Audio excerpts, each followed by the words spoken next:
হরে কৃষ্ণ। তো আমার হাতে একটা কলা দেখতে পাচ্ছেন, এটা কিন্তু মহামূল্যবান কলা, অর্থাৎ হচ্ছে যজ্ঞের কলা। তো যজ্ঞের যে কোনো ফলই হচ্ছে আপনারা যে কোনো উদ্দেশ্যে খেতে পারেন, এমনকি সন্তান ধারণের জন্য অনেকে খায়। তো এটা আমি এমন ভাবে পেয়েছি, সেটাই বলছি একটু ছোট করে। আমার একটা ভাই, মানে বলতে পারেন সে ভাইয়ের বয়সী।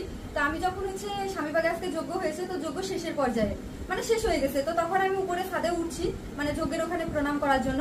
তো তখন ও নিচে নামছে, তো সে ভাইটা আমাকে দেখে বলছে যে মাতাদি হরে কৃষ্ণ। আমিও হরে কৃষ্ণ দিচ্ছি, কেমন আছে জিজ্ঞেস করছি, কিন্তু চেহারাটা দেখে আমি বুঝছিলাম যে কতটা খুশি হয়েছে আমাকে দেখে।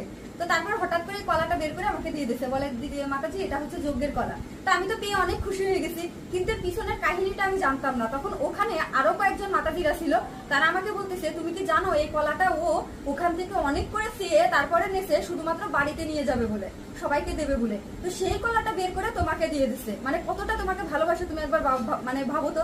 তো তখন আমি অবাক হয়ে গেছি যে আসলে আমি তো পুরো কাহিনীটা জানি না।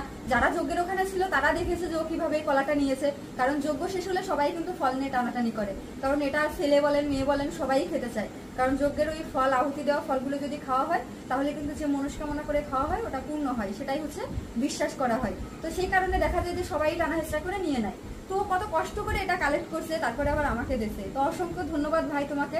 আমি তোমাকে সত্যি মানে চিনতাম না বলতে পারি। তো এখন আমি জানি না, তুমি যদি আবার ভিডিওটা দেখো তাহলে আমাকে একটা মেসেজ দিও। হরে কৃষ্ণ।